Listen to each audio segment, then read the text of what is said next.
Oke, Ci, jadi mungkin kita langsung ngobrol-ngobrol aja kali ya, soalnya banyak pasti teman-teman cuan troopers nih yang udah nggak sabar, pengen tahu nih insight-nya dari cerita apa, dan tentunya kan kita kalau TikTok itu kan diskusinya ringan aja Ci ya, karena memang Benar. udah malam juga Iya. gitu kan. Jadi cuma kasih sedikit update aja lah ya buat teman-teman Mm-mm. kita semua yang nonton mengenai topik yang sudah kita tentuin bareng-bareng nih gitu kan. Iya. Jadi memang topik kita buat malam hari ini adalah mengenai BI rate nih yang naik begitu ya. Kayaknya teman-teman Iya. cuan troopers yang mantau berita udah tahu lah ya, BI rate itu naik 6% begitu kan. Tapi Mm. the big question itu impact-nya apa nih ke pasar modal. Nah, tapi sebelum kita masuk ke topiknya, aku mau nanya dulu nih sama Cerita. Jadi kan kalau misalnya hari ini IHSG hampir 1% ya Cia naik ya. Iya. Tapi Hari kalau ini untung misal rebound. Ya, tapi kalau misalnya kita lihat 5 hari terakhir itu sebenarnya masih minus hampir dua Benar. persen begitu kan. Benar. Nah, ini Benar. pertanyaan yang aku sering tanyakan ke semua influencers yang aku Mm-mm. berkesempatan untuk ngobrol Aji Live. Mm-mm. Tanggapannya apa nih kalau misalnya dari Cerita mengenai market kita sekarang? Boleh di-share sama teman-teman Cuan Troopers. Iya, untuk market memang banyak sekali kejutan. Pertama, ya pastinya topik kita hari ini tiba-tiba BI rate di luar dugaan naikin suku bunga for the first time sejak Januari 2023. Jadi ini benar-benar kayak agak kagetin sih ya. Satu itu, kemudian nanti kita akan ngobrol lebih lanjut tentang BI rate nanti. Jadi abis itu ternyata ada plot twist daripada pasangan capres dan cawapres, terutama sih cawapresnya sih. Jadi kayak, wah kita udah antisipasi si A, kita udah beli saham-sahamnya, terus ternyata yang war si B gitu kan. Nah itu banyak sekali plot twist yang kayak, oh kok begini gitu. Memang sempat udah kedengeran bahwa calon itu sebenarnya nggak jadi si A. Makanya aku sempat kasih berita ke grup di CLC bahwa oh ini akan ada 3 calon nih. Jadi yang udah beli sahamnya tolong direalisasikan cuannya, jangan sampai ternyata keluarnya nggak sesuai harapan, nanti kita susah jualannya. Biasa kan Iya, gitu kan. iya. Cuman mungkin ada yang tetap bertahan, tetap pengen cuan lebih gede. Nah, ternyata pas keluar beritanya cukup surprise ya, ada juga yang kayak ya yang kecewa juga sih sebenarnya, loh kok begini Iya. gitu. Jadi itu yang mungkin membuat market kita ini kemarin nggak enak. Dari Hmm, regional juga nggak enak mungkin ya, ya. efek dari perang yang terjadi di Timur Tengah itu kan membuat Hmm, harga oilnya tinggi. Harga oil tinggi juga membuat inflasi, dan inflasi itu membuat US itu nggak akan menurunkan suku bunga dalam waktu dekat. Jadi kemungkinan suku bunga akan stay high for a longer period daripada hmm, yang kita expect. hmm. Nah itu juga mungkin akhirnya membuat dampak ke rupiah. Rupiah itu mungkin dampak dari diperkirakan ini kan suhu politik agak sedikit menghangat. Jadi Hmm. biasalah kalau ada hangat-hangat, ya asingnya kabur duluan, asingnya jualan, rupiahnya melemah. Rupiah melemah ke level yang hampir mencapai 16.000 ya. Jadi kayak angka-angka psikologis gitu sih. Jadi itu membuat mungkin itu yang membuat keputusan daripada kita punya gubernur BI untuk menaikkan suku bunga, karena dengan menaikkan suku bunga diharapkan bisa meredam harga rupiah yang bergejolak. Memang ini sangat mengejutkan karena daripada Bloomberg punya survei, hanya satu ekonom yang prediksi bahwa kali ini suku bunga akan naik Hmm. dari 31 loh. Jadi 30-nya itu prediksi tidak naik gitu loh. Kan kaget ya, makanya nah itulah yang membuat market itu ya kayak boleh dibilang bertubi-tubi. Udah kemarin marketnya nggak jelas, kayak oilnya udah tinggi, tiba-tiba oh koreksi, orang pada mungkin buang posisi di komoditi, besoknya dinaik lagi. Jadi banyak sekali kayak kejutan-kejutan. Terus marketnya memang kecenderungannya emang nggak terlalu rame sih, Ya. karena mungkin mencermati uh, dinamika politik yang terjadi karena kan nunggu-nunggu ya ini gimana, dan mungkin kita juga udah dengar rumor-rumor bahwa memang ya biasalah namanya mau masuk tahun politik itu pasti akan ada yang namanya suhu yang meninggi. Karena suhu tinggi orang cenderung jualan dulu deh, stay cash gitu. Jadi itu yang membuat market juga agak sepi. Karena agak sepi, yang jualan tetap ada karena mungkin ada kewajiban harus jualan. Jadi marketnya itu yang membuat market dalam seminggu ini kurang begitu nyaman ya untuk kita trading kan. Dan IHSG sendiri hari ini baru balik ke 6806. Kemarin itu kan technically memang udah kelihatannya nggak begitu bagus ya, karena dia udah break support channel di 6880 karena udah kena di ngebreak di 6880 itu. Jadi kayak berpotensi banget secara teknikal kalau kita lihat dari bentuknya itu kayak head and shoulder. Tapi ini kalau bearish skenario. Kalau skenario ini ternyata nggak terjadi, terus dia bisa rebound, nah ini bisa balik banget ke 6895 atau 6945 kalau memang ada katalis-katalis lain yang bisa mendorong kenaikan indeks. Jadi memang turun-turun ini aku bilang cukup menarik karena banyak sekali bank-bank gede yang terdiskon karena asing jualan. Dan hari ini ya, dan kita lagi nunggu result juga loh, beberapa big banks ini mau keluarin result, dan resultnya itu kelihatannya udah deket banget nih ya akan dikeluarin. BRI itu akan keluar besok laporan keuangannya tanggal 25 sekitar jam 4 sampai jam 5 sore itu laporan keuangan BRI akan keluar. Dan kayaknya tadi udah dikasih hint deh bahwa kelihatannya akan lumayan oke. Terus nanti kita habis itu ada Arto tanggal 27 Oktober ini keluarnya pagi. Jadi jangan kaget kalau nanti Artonya ada gejolak, karena itu tanggal 27 itu jam 8, perkiraan sekitar jam 8 sampai jam 10 pagi. Habis itu Bank Mandiri tanggal 30 akan mengeluarkan laporan keuangannya, ini juga akan sore. Mandiri harusnya sih cukup bagus ya. Mandiri, kemudian disusul oleh BBNI tanggal 31, perkiraan juga sore jam 4 sampai jam 5. Big Bank rata-rata harusnya oke. Dan ada BJBR juga tanggal 31. Ini beberapa yang bisa aku share untuk laporan keuangan bank-bank yang akan kita tunggu nih resultnya. Oh ya, untuk BJBR itu pagi. BJBR pagi. Jadi ya mungkin nanti akan ada pergerakan. Nah itu beberapa yang menarik untuk kita cermatin untuk laporan keuangan bank, karena banknya memang biasa duluan kan, yang lain agak Udah ada yang bilang tuh, spill dong Ci resultnya katanya. Mungkin Cirita udah tahu kali financial reportnya katanya. Resultnya kalau bank rata-rata oke sih. Mungkin yang masih kurang terlalu bagus mungkin masih komoditi. Kenapa? Karena komoditi kemarin kan masih harganya belum terlalu tinggi ya. Jadi mungkin belum terlalu bagus lah. Tapi I think it's already well anticipated ya. Jadi kayak udah diperkirakan.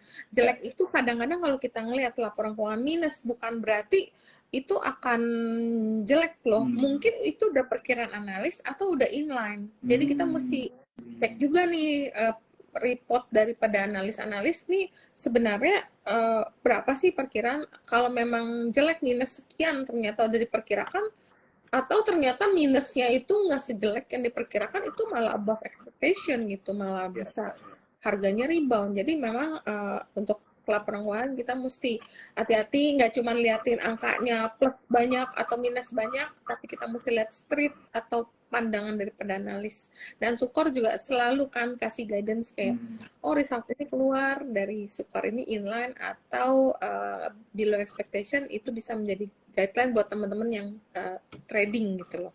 Ya. Oke.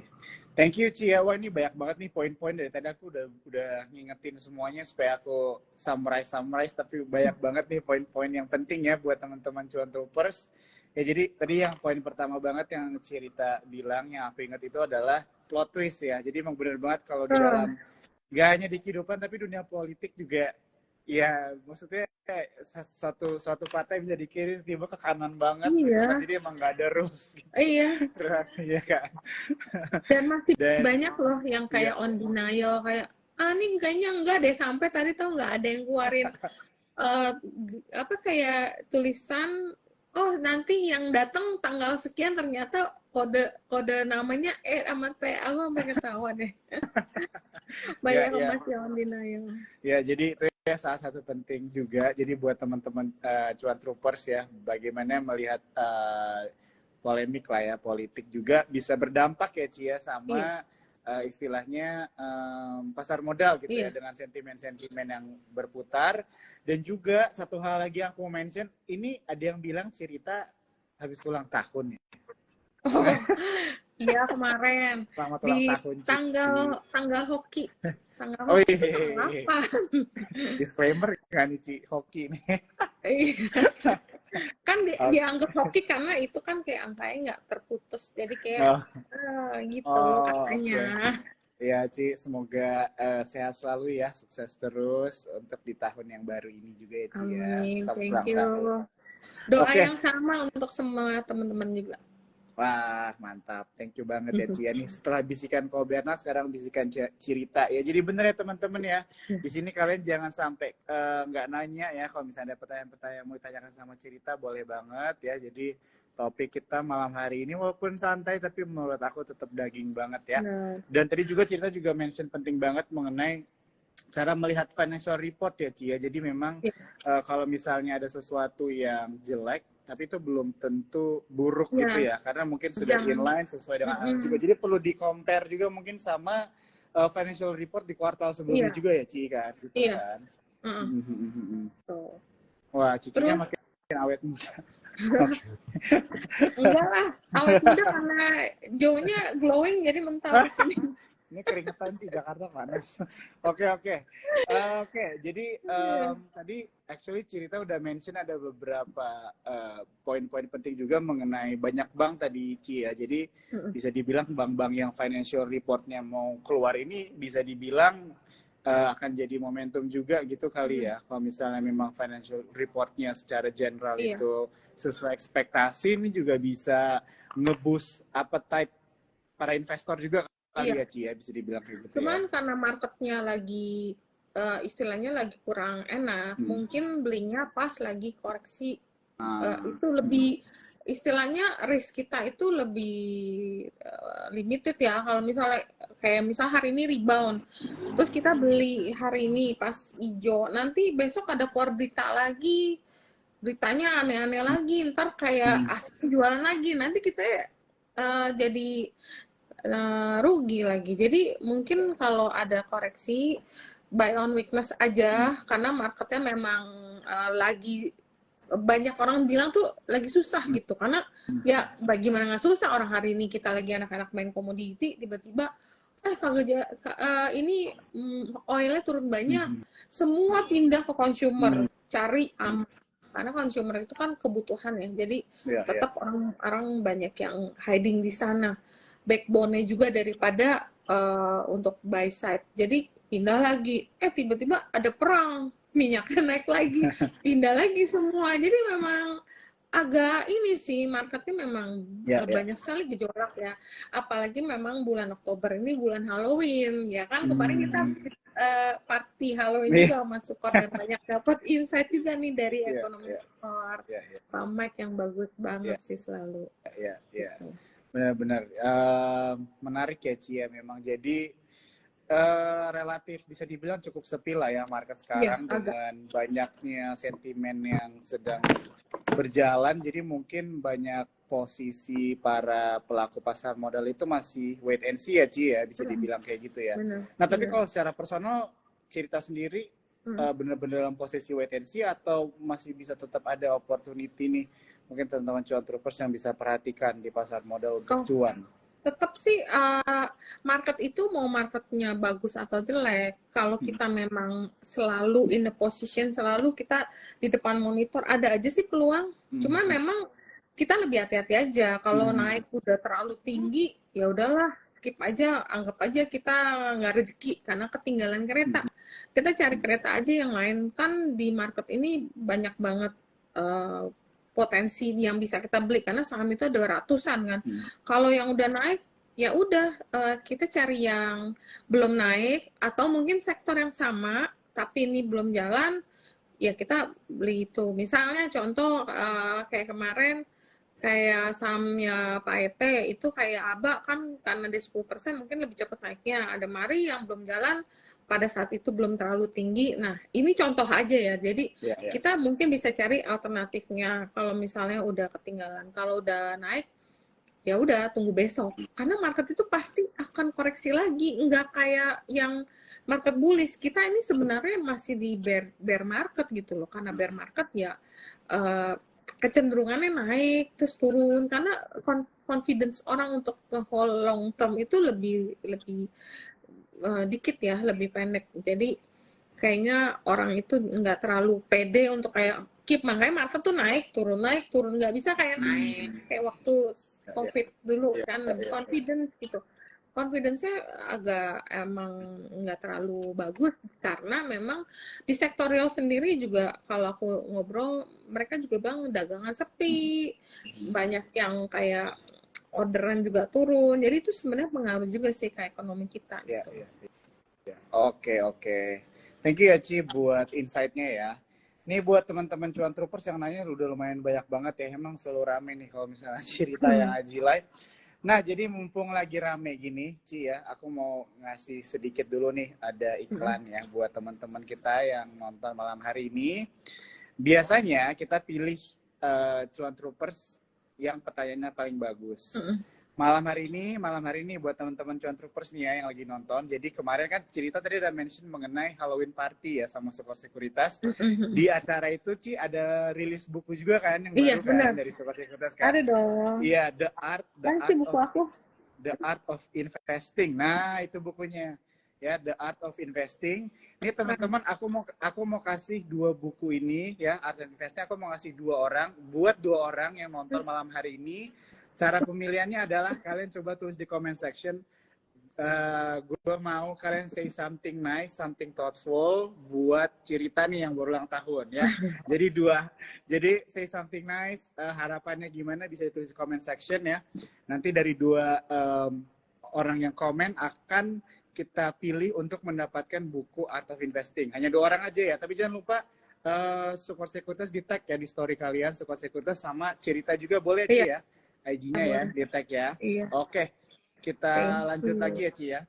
Oke, jadi mungkin kita sekarang masuk ke topiknya kali Ci ya. Jadi kita membahas mengenai BI rate, apa impact-nya ke market. Jadi kalau yang dari aku lihat ya Ci ya di TikToks kita, kalau sama Sukor Sekuritas memang pengertiannya investor itu atau trader ini masih berbeda-beda gitu ya, level edukasinya begitu kan. Mungkin bisa nggak Ci dijelasin sedikit dengan cara yang cukup mudah dimengerti, dampaknya market itu korelasinya sama suku bunga itu seperti apa sih kira-kira? Kenapa bisa ada dampaknya ke sektor-sektor di pasar modal dan sebagainya? Iya, emang kalau suku bunga itu umumnya kalau naik itu buat pasar modal biasanya kurang positif, karena dianggap orang akan pindah dananya ke deposito yang returnnya lebih tinggi dan pasti gitu loh. Itu secara umum. Tapi di sini sebenarnya untuk Indo nggak juga, karena memang Indonesia itu untuk sahamnya itu beragam dan banyak. Nah, tapi yang di sini kita bisa lihat untuk sektor yang diuntungkan kalau ada kenaikan suku bunga, boleh dibilang sektor itu adalah salah satu IDX Finance. IDX Finance atau perbankan adalah salah satu sektor yang cukup diuntungkan dengan kenaikan suku bunga. Karena dengan naikkan suku bunga, maka akan menaikkan margin dari bunga bersih atau NIM. NIM-nya perbankan itu bisa makin tebal. Karena dia akan istilah dapat return-nya lebih tinggi karena dengan bunga yang lebih tinggi. Terus margin yang keuntungan itu akan meningkat pada saat suku bunga naik. Selain perbankan, mungkin kayak insurance juga itu bisa bisa pokoknya yang ada di IDX Finance itu diuntungkan. Kemudian ada juga IDX non cyclical atau di sini sektor consumer. Sebenarnya consumer itu plus minus. Jadi plusnya dulu kita sebut plusnya itu dengan kenaikan suku bunga kan bisa menjaga stabilitas rupiah terhadap USD. Jadi USD itu biar nggak terlalu bergejolak, suku bunga naik, lebih stabil. Jadi dia punya daya belinya juga lebih terjaga, sama biaya produksi sama pembelian produk bahan-bahan bakunya kan jadi istilahnya yang tadinya kalau nggak diredam pakai suku bunga mungkin dolarnya udah lebih tinggi lagi. Nah ini positifnya di sini. Tapi untuk consumer juga bisa dirugiin kalau suku bunga tinggi, karena dengan suku bunga tinggi maka biaya hidup kan jadi lebih tinggi karena harus bayar cicilan yang tadinya bunganya berapa, bunganya jadi makin tinggi. Jadi kan bebannya lebih berat, karena bebannya lebih berat jadi daya belinya kan terpaksa berkurang gitu.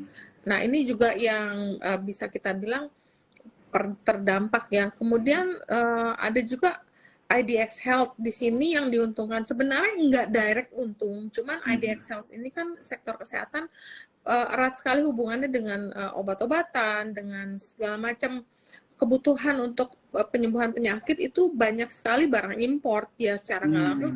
Misalnya rupiahnya bisa dijaga stabilitasnya, ya rupiahnya lebih nggak liar kenaikannya, ya obat-obatannya mungkin bisa lebih terjangkau dan orang yang berobat juga tetap bisa berobat. Kalau nggak misalnya dia terlalu tinggi kan juga orang akan ya mungkin pakai alternatif aja deh, ke dukun aja deh. Nah terus kita balik lagi kan ke sektor yang kurang diuntungkan. Oh ya, tapi untuk sektor consumer hari ini ada yang sangat menarik karena pemerintah memberikan BLT sebanyak 200.000 selama 2 bulan, yaitu di bulan November dan Desember itu dikasih bantuan tunai langsung 200.000. Nah jadi orang bisa belanja nih, belanja shampoo lagi di Unilever, mungkin bisa beli Indomie stok. itu ada yang diuntungkan di sini. Kemudian yang itu yang tadi yang secara langsung tidak diuntungkan ya udah pasti properti dan konstruksi. Properti karena suku bunga tinggi, orang mau beli nyicil, aduh naik nih, ntar aja deh tunggu turunan aja, karena lumayan kan suku bunganya naik sekian persen, cicilan sekian tahun, lumayan berasa. Kadang-kadang itu membuat orang menahan keinginannya untuk membeli rumah kalau nggak dalam kebutuhan terdesak ya. Dan untuk sektor konstruksi kebanyakan utangnya itu kan lumayan banyak tuh.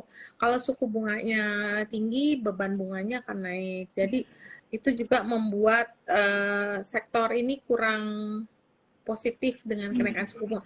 Tapi untuk sektor properti hari ini juga ada kejutan, ternyata dapat subsidi sebesar 2M untuk PPN-nya ditanggung pemerintah. Jadi 2M 100% sampai Juni tahun depan. Jadi itu jadi ada plus minus. Jadi kayak ada berita negatif di counter nih sama pemerintah. Oh, gue kasih bantuan nih. Jadi nggak usah takut walaupun bunganya naik, PPN-nya kita diskon 2 miliar sampai 2 tahun. Tapi di diskon, tapi untuk pembelian rumah yang di bawah 2M, pajaknya gratis. Bukan diskonnya 2M, bukan. Maksudnya rumah yang di bawah 2M, pajak PPN itu gratis. Sama untuk masyarakat yang berpenghasilan rendah atau kita sebut MBR, itu pemerintah memberikan insentif pengurusan administrasi rumah barunya itu ditanggung 4 juta. Jadi kalau misalnya bayarnya kurang lebih 13 jutaan, disubsidi pemerintah 4 juta, jadi cuma bayar sisi. Jadi memang ada beberapa insentif-insentif yang malam ini dikeluarkan untuk ya mungkin masuk tahun politik ya. Jadi perlu sekali ada yang namanya ya bantuan-bantuan untuk orang-orang yang memerlukan, jadi akan ada simpati, jadi oh ya udah aku milih ini deh gitu. Jadi ya mungkin itu juga yang membuat ini. Dan yang kurang positif juga sektor otomotif, karena kalau suku bunganya naik, kita mau beli motor, aduh bunganya naik nih, ya udah nanti dulu deh pakai motor yang ada dulu. Nah itu juga bisa indirectly impact, walaupun mungkin nggak terlalu signifikan karena naiknya kan sebenarnya nggak terlalu gede ya. Terus sama sektor tech. sektor tech ini Ah, juga kurang positif. Kenapa? Karena sektor tech itu kan berasumsi banyak menggelontorkan uang untuk bakar, untuk promote. Jadi karena kalau banyak promote, banyak menggunakan dana, umumnya kan dana pihak ketiga atau pinjaman, kalau suku bunganya tinggi kan jadi beban ya. bunganya juga naik. Dan untuk IDX Infra yang tower-tawuran itu juga kan biasa beban pinjamannya cukup tinggi. Jadi Hmm, untuk sementara kurang begitu diuntungkan lah. ya. Mungkin itu beberapa sektor yang langsung terdampak ya Hmm, secara langsung. Mungkin ada sektor lain yang netral, mungkin kayak cyclical kayak MSIN hmm, atau MAPI itu kan ada di cyclical. MAPI ya sebenarnya tersangkut daya beli juga sih, cuma kan MAPI kan middle up, jadi kalau ya naik-naik dikit nggak berasa lah orang ininya. Jadi yang cyclical itu juga nggak terlalu berdampak. Yang transportasi kayak Bluebird, suku bunga naik, aku rasa nggak terlalu berdampak banyak, jadi boleh dibilang netral. hmm, Kemudian ada juga yang industri Astra itu karena itu masuk otomotif tadi kita ya, udah mention ya. ya. Jadi itu ada sedikit terdampak, tapi ada juga IDX Basic yang dimana sekarang market cap-nya dipimpin oleh Aman dan kedua itu TPIA dan Barito. Ini sebenarnya kalau suku bunga naik sih menurut aku nggak banyak berdampak sih, karena Aman itu kan lebih ke eh, sektor kayak Hmm, eh apa ya namanya, gue jadi lupa deh sebutnya, komoditi, ya. jadi nggak sampai yang kayak eh, terdampak banget sih, mungkin Hmm, ya rupiahnya jadi sedikit menguat, itu aja sih, lebih ke sana sih. ya. Mungkin terus yang infra itu tadi kan yang ada mitra tel, ada tower-toweran. Tapi yang di sini yang menarik dari sektor infra ternyata sekarang nomor satu market cap-nya dipegang sama brand. Hmm. Itu aja sih. Ya, ya, ya, ya. Wah, jadi kalau misalnya dari yang Cirita mention semua tadi itu secara umum memang banyak terdampak ya sektor-sektor ya. Gitu kan, walaupun Ya, level-levelnya berbeda-beda iya, gitu iya, kan iya. terdampaknya. Ada Iya, mungkin yang langsung benar-benar langsung. terdampak atau mungkin ada yang tidak sama sekali, yang tidak secara langsung begitu Netral. kan. Tapi Iya. secara general memang mungkin terdampak ya dengan kenaikannya suku bunga. Nah, ini menarik banget sih. Aku juga sebenarnya mau nanya juga nih, tadi kan kita sempat ngobrol-ngobrol juga ya, seru mengenai pemilu juga, Ci. Ini di luar topik sedikit sih, cuma Iya. penasaran juga nih, terlepas dari sentimen suku bunga kan kita udah masuk, udah bukan mau memasuki, kita udah di musim politik lah ya bisa dibilang sekarang kan. Benar. Nah itu kira-kira cerita percaya nggak atau apa ya bisa dibilang yakin nggak ada sektor-sektor yang diuntungkan begitu dengan musim pilpres. Nah tapi sebelum Cita jawab ini aku mau ingetin ya sekali lagi ya teman-teman, banyak banget nih yang udah mulai masuk ya. Tadi jadi buat kalian yang baru join, kalian dapat buku The Art of Investing ya secara gratis. Caranya cuma kalian tinggal screenshot aja story ini, tag Sukor Sekuritas, tag Cerita juga, begitu kan.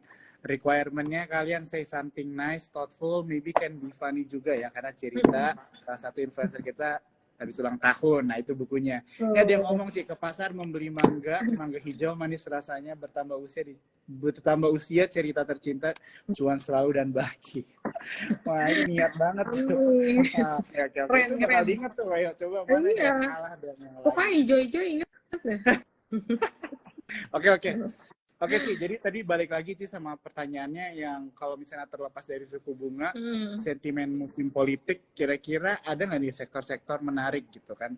Kalau misalnya kita lihat, kayaknya kemarin aku tuh sempat baca data, Ci, jadi dari Hmm. 3 pilpres terakhir, kalau nggak salah ISG itu selalu menarik begitu. Ya, Jadi ada kenaikan, ada yang 1, benar. berapa persen, ada yang 8%, kalau nggak salah itu tahun 2014 atau 2019 ya, aku lupa. Iya, Jadi pokoknya selalu menarik begitu kan. Nah, sekarang juga kalau lihat dari berdasarkan data kan kemungkinan akan menarik juga nih ISG pas iya. musim politik. Tapi kan tentu ya dengan adanya geopolitical di luar dan global ekonomi yang cukup ya abu-abu banget gitu kan, mungkin ada Benar. tantangannya juga sih ya. Jadi nggak bisa tok kita lihat hanya musim politik pasti menarik, nggak juga. Nah tapi kalau pendapatnya dari Cerita sendiri, kira-kira gimana nih musim politik? Ada nggak sektor-sektor yang bisa diuntungkan? sebenarnya untuk istilahnya kita masuk ke pilpres, kalau berdasarkan data historical, menjelangnya memang bumpy, naik turun, naik turun, naik turun. Tapi setelahnya berdasarkan data historical umumnya naik. Setelah kita menemukan pemenangnya nih ya, setelah kita dapat calon presiden baru, entah dari mana yang kita nggak tahu, itu biasanya naik umumnya.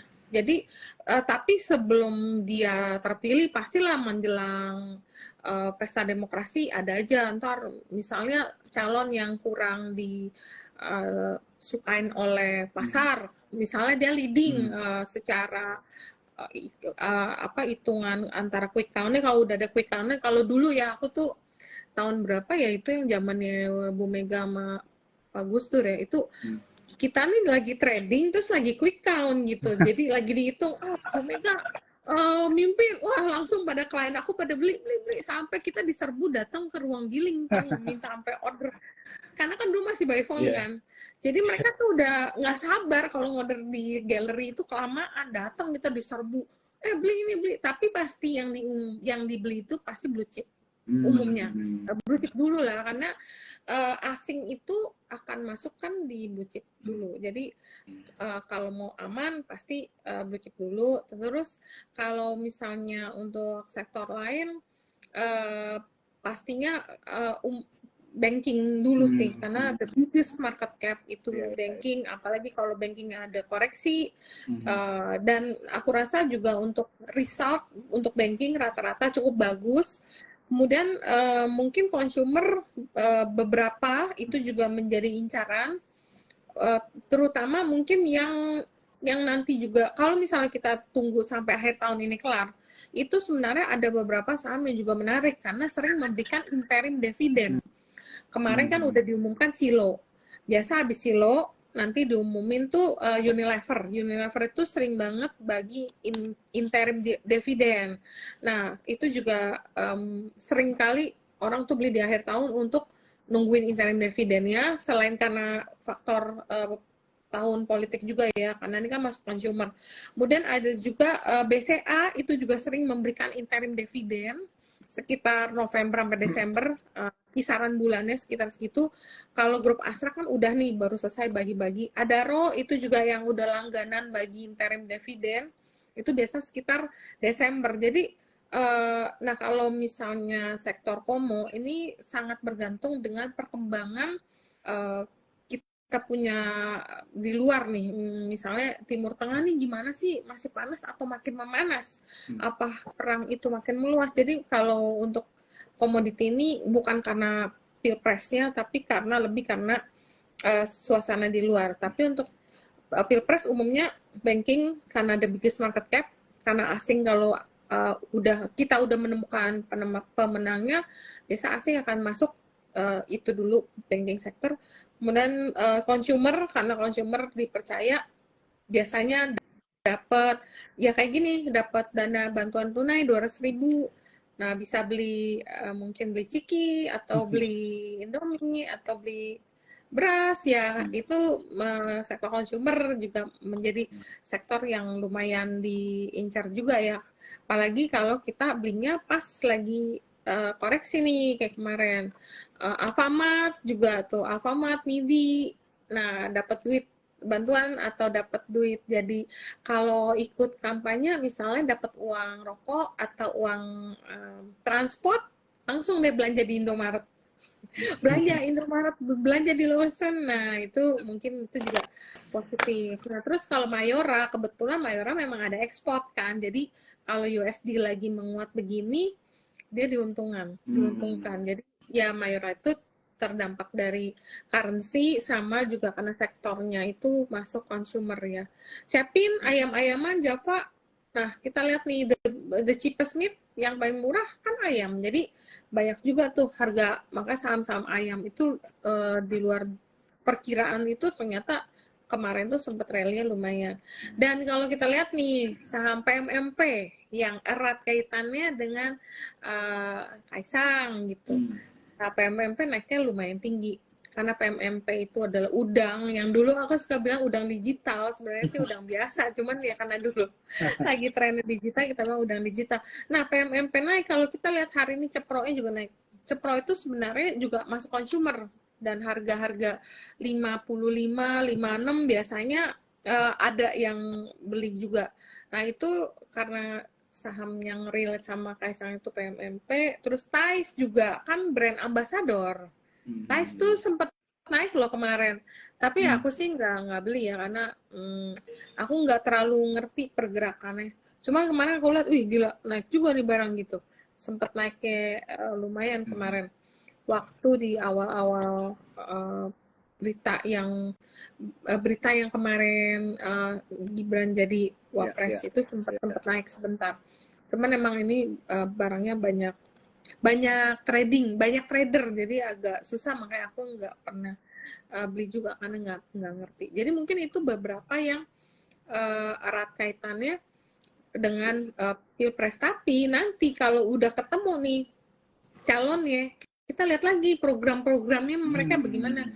Kalau misalnya yang shortlisted nanti Pak Ganjar sama Pak Prabowo, sebenarnya mereka punya program itu mirip. Jadi nanti ya balik-balik infrastruktur akan lanjut, IKN lanjut, apalagi mungkin yang komoditi EV itu lanjut. Jadi sebenarnya nggak terlalu banyak berubah dengan yang sekarang. Ya, jadi itu hanya melanjutkan yang udah dijalankan oleh Pak Jokowi gitu. Jadi ya kurang lebih kayak gitu sih. Oke, thank you ya Ci untuk insight yang udah dikasih ya mengenai musim politik ya teman-teman Cuan Troopers ya. Jadi buat kalian yang baru join, kalau misalnya baru join live ini di tengah, jangan khawatir karena IG Live ini di save ya di Sukor Sekuritas. Nanti kan kalau menonton dari awal bisa banget, jadi nggak akan ada yang ketinggalan. Oke Ci, waktu kita tinggal 10 menit lagi nih, jadi mungkin kita pilih-pilihin pertanyaan dari teman-teman Cuan Troopers untuk dijawab, nggak apa-apa ya? Boleh. Oh ya, nanti aku mau promo kelas offline yang disupport oleh Sukor. Jadi Sukor ini salah satu sponsor kita. Aku iklan dulu ya sebentar. Jadi tanggal 2 Desember 2023 sekitar jam 8 pagi hingga 2 siang kurang lebih ada event kelas offline yang disponsori salah satunya oleh Sukor Sekuritas.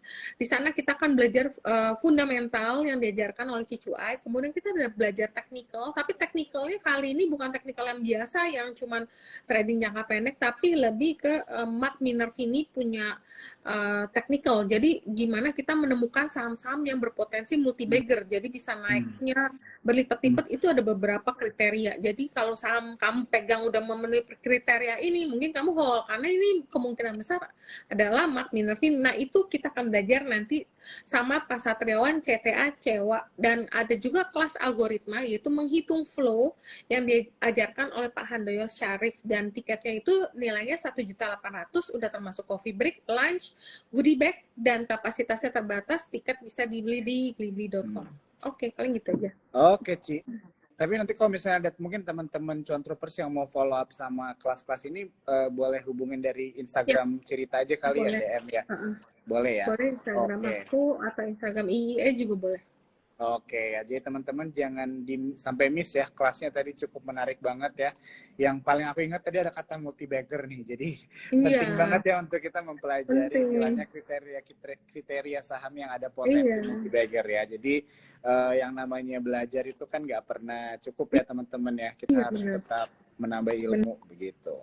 Oke, Ci, kita mungkin mulai langsung ambilin pertanyaan-pertanyaan dari Cuan Troopers ya, Ci ya.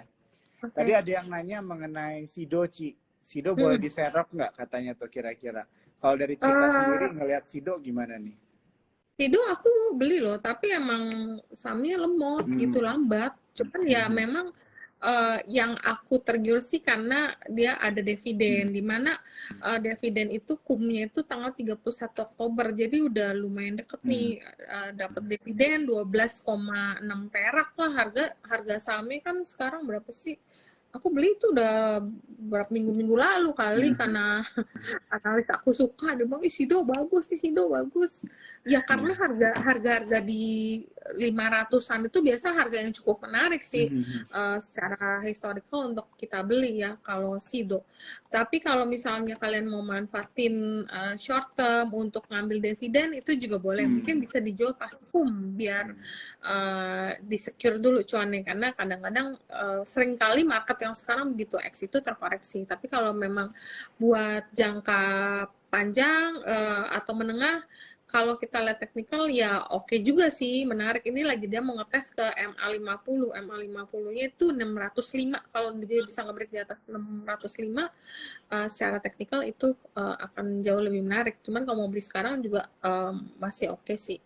Cuman ya as usual ini barangnya pelan ya. Emang tipikalnya alon-alon asal kelakon. Makanya pelan. Oke. Thank you, Ci. Oke, buat yang nanya Sido tadi udah dijawab ya. Kita lanjut lagi nih, Cirita ada yang nanya dari Francisca. Kalau ESA gimana nih, Ci? ESA view-nya. ESA yang amonia ya? Iya. Iya. ESA. ESA itu sebenarnya cukup menarik, karena sebenarnya ESA itu akan sempat ada rumor, cuman aku belum tahu kapan diumumkan. ESA itu akan mengumumkan dia bangun pabrik amonia baru yang bekerja sama, rumornya sama Raja. Jadi kapan diumumkan ini belum tahu. Tapi biasanya kalau harga-harga sekitar 600-an itu harga yang cukup menarik untuk kita beli. Tapi karena marketnya juga lagi gonjang-ganjing, terus kemarin resultnya juga lagi, ya karena harga komoditasnya memang turun kan amonianya, jadi kan resultnya nggak terlalu bagus. Nah, kalau misalnya mau beli sekitar di bawah 700, biasanya harga yang cukup menarik untuk dibeli. Dan dimana harga amonia kan juga ngikut ya, kalau komoditinya naik, dia juga ikut naik. Dan kalau secara teknikal ya MACD-nya hampir mau golden cross, cuman ya belum. Cuman kalau misalnya buat trading juga biasanya sekitar 675, 680, ntar naik 700 lebih itu bisa jual kalau short term. Swing itu lumayan sih buat trading. Kalau misalnya sabar, kalau misalnya harga komoditasnya terus naik, harga amonianya terus juga ikut naik, itu biasanya bisa jual 800-an. Oke. Thank you, Ci, untuk jawabannya ya. Tadi udah dijawab, yang nanya ESA ya, Francisca. Oke, lanjut lagi nih, ada yang nanya, Ci, mengenai BSDE. Tadi kan kita udah bahas tentang sektornya ya, dengan dampak suku bunga. Tapi kalau Ci Rita sendiri ngelihat BSDE, mungkin secara sahamnya aja gimana nih? Nah, BSDE ini menarik banget, karena ini kalau kita baca itu berita, selalu yang ngeborong tuh direksinya nambah, pemegang sahamnya nambah. Nah, kalau orang-orang dalam itu consider sebagai smart money. Hanya orang dalam yang mengetahui secara pasti kinerja perusahaan itu, karena dia yakin makanya dia beli. Kalau misalnya saham yang ada investor dalamnya beli, direksinya beli, atau pemegang sahamnya beli, biasanya sih umumnya mungkin ada sesuatu yang kita belum tahu gitu loh. Cuman kapan akan benar-benar jalannya, mungkin nanti tunggu berbarengan sama sektornya itu bergerak naik. Nah, kayak PT Paraga Artamida itu kan salah satu pemegang saham. Itu mereka keep on buying gitu. Harga 1021 dia beli. Nah, kalau mau beli BSDE itu biasanya kalau dia turun di bawah 1000 itu cukup menarik. Tapi kalau di atas 1000 karena sektor sektor properti belum strong, katalisnya itu kadang dia naik kan dikoreksi lagi. Tapi ini memang pemegang saham dalamnya itu sering banget kumpulin. Mungkin dikumpulin sampai kering kali, jangan dikeringin. Bentar kalau udah kering baru nih jalan kali ya, tapi nggak tahu. Oh ya, tapi semuanya disclaimer ya. Disclaimer on. Disclaimer ya teman-teman ya. Oke. Udah di-share ya sama cerita view-nya mengenai saham yang ditanyakan. Kita lanjut lagi, Ci ya. Ini ada yang nanya BRIS. Kalau BRIS cerita ada tanggapannya nggak? Nah, kalau BRIS ini kan sebenarnya ada beberapa katalis, yaitu nanti dia akan ngambil spin-off dari BBTN, kan akan di spin-off, dia punya syariah bisnis. BTN Syariah nanti kan merger ke BRIS, dan BRIS ini mungkin juga salah satu menjadi sektor atau ekonomi syariah menjadi salah satu sektor yang menjadi fokus daripada Pak Ganjar. Dan kalau misal Pak Prabowo itu memang mirip-mirip yang aku udah dapet sih baca, ya Pak Ganjar dia punya kayak apa ya, kayak dia punya nanti dia mau kerjain apa, nah itu termasuk ekonomi syariah. Jadi BRIS ini nantinya akan mungkin dapat fokus mendapat banyak untuk dikembangin ke depannya. Jadi sebenarnya BRIS ini cukup menarik. Tapi kalau mau beli BRIS, kalau perhatiin karena marketnya kayak tadi aku bilang gonjang-ganjing, itu kemarin sempat sentuh 14.35 dan waktu menjelang sore dia balik lagi ke atas 15. Jadi kelihatannya kalau di bawah 15 itu ada yang suka nih, ada yang demen, ada yang beliin buy on weakness. Nah kalau naik karena ya pasarnya masih kayak tadi kita bilang belum terlalu stabil, ntar sekitar 15 lebih, ntar ada yang take profit.